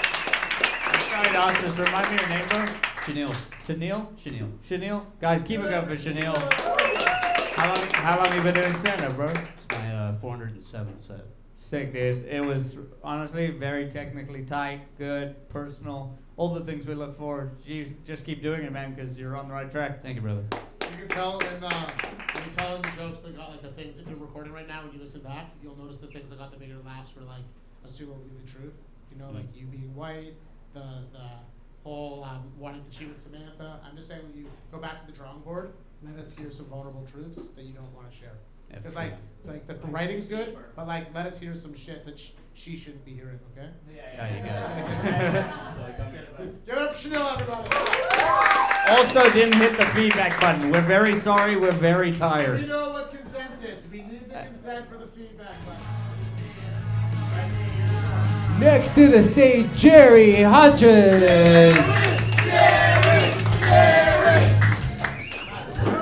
All right. Yeah, how many Apparently, we're expecting a black minion tonight. Yeah. So there was a guy talking about Terry Fox. People were talking about putting Terry Fox on the Canadian $5 bill. I think they should. To me, it does make sense. Because neither Terry Fox nor $5 can go as far as they used to.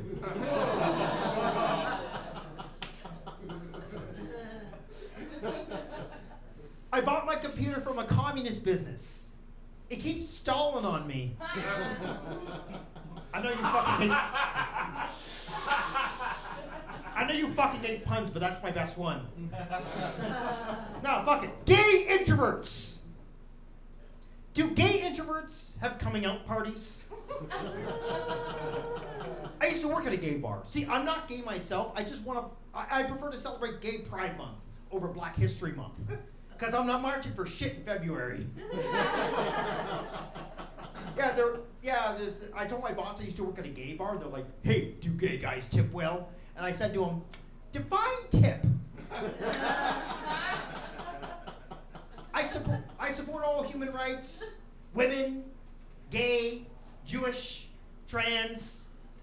I marched for trans rights. I dated a trans person. I signed petitions for trans rights. Are those considered transactions?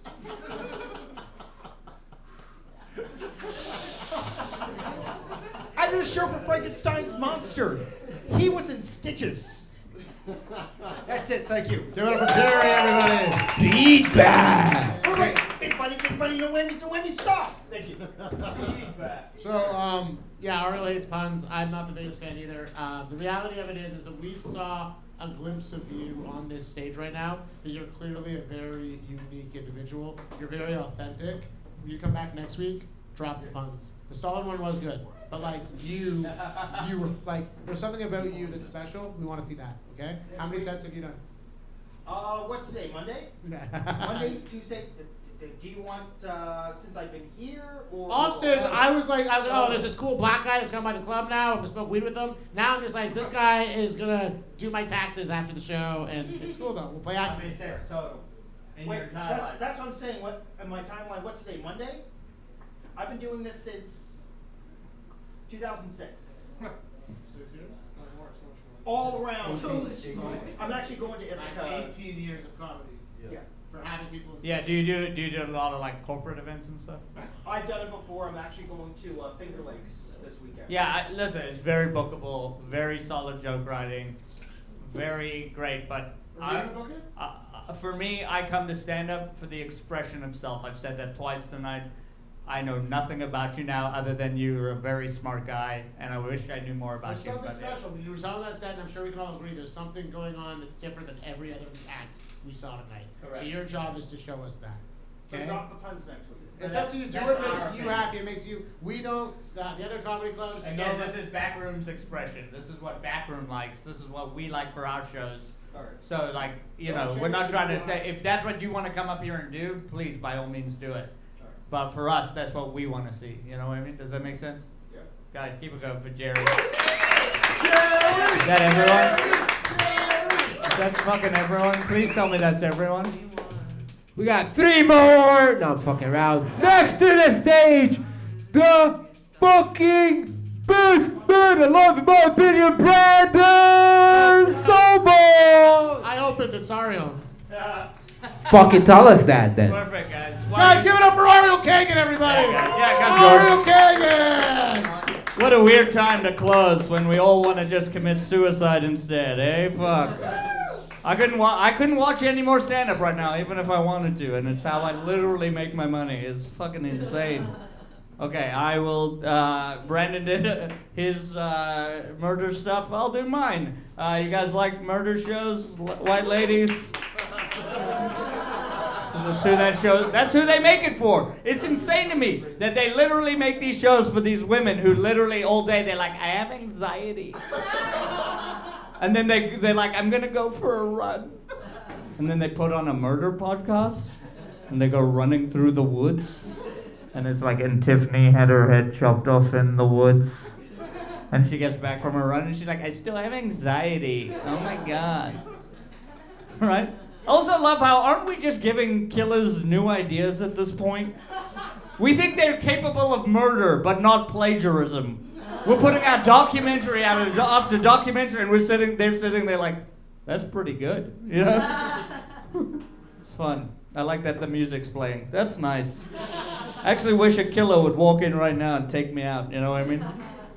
All right, I got 40 seconds. I'll do a Hitler bit, how about that? For my new best friend. I honestly loved it. I think about Hitler every day. It's a Jewish birthright, I think. Did you know Hitler had a girlfriend of 12 years? My longest relationship is 5. You're telling me Hitler's a better boyfriend than me? You're telling me Hitler handled couples fights better than I'll ever do? You know that fight where a guy will leave a pot full of shit to soak? Right? Like Hitler did that, and his girlfriend walked in and she's like, you do nothing right. He's like, what about all the Jews I've killed? And she's like, well, you haven't got all of them. All right, guys, that's my set. Thanks. Feedback. Well, I'm glad you kept it on theme of Hitler and true crime tonight. Honestly, all my money's in you. If everyone here likes Ariel, and I'm sorry to do this to you, if you live at Yonge and Eglinton, Ariel was accepted into the Absolute Comedy Competition, and we don't know the date yet, but if you live in the area, let's show the back rooms part of this shit, okay? All right, you guys, let's show them we can fucking compete. Honestly, it was great. I know you're tired and exhausted. The set went great. Your little cattiness, whatever, it was great. No, the Hitler stuff, tight. I did have a tag for you, but we'll just talk about it in the car when we leave all these. Guys, give it up. George, you got any? George helped me fix a joke last week, so maybe you can. Yeah, I love the Hitler stuff. Jews talk about Hitler like black people talk about slavery. It's really nice. Oh, Jews talk about slavery too, bro. Oh yeah, you guys built the pyramids. So maybe for Hitler. For Hitler. I think this show should just be us hanging out. You know what I mean? Jews and Hitler. Yeah. You know, I think you should dive in because like Hitler was a bad guy, right? Like. What? What? But I like that. I think you could dive even more. Dude, I do 30 minutes on Hitler right now. Yeah, you do. But it's even more because like Hitler would do stuff like he would schedule meetings early and sleep through them. Like that's how bad of a guy. Brandon Sobel is Hitler? Holy fuck! I figured it out. No, George brings up a good point where it's like you literally did that thing when you opened it up and it was funny when you're like Hitler's a better boyfriend than me, but now if you just had the examples in the pocket, you know, things like. Again, sleeping through meetings. I'm glad me and Hitler have more in common than just hating Jewish people. So that's it. Look at my face. I'm kidding. I'm our mascot. Relax, okay? We're all tired. If you guys don't want to be here, I get to go home to a fight. Why this is more important than my relationship. So let's relax. All right, I do have one more compliment for you. I do love that you are tired, and that's what being a comedian is. Like anybody can be funny when you want to be, right? But like a comedian, if you guys are doing this, there's gonna be times you're tired. Sometimes you're mad, pissed sometimes off, you're pissed off, you're sad. That shit don't matter once you get on stage. People are paying for you and they want that shit. That's the best advice you heard all night, guys. This has been Feedback. Did we have a good time? Are we coming back next week? Guys, we're Backroom Comedy Club. We're open every day but Tuesday. 2 shows tonight. We'll see you again. Good night. Bye. Keep it going.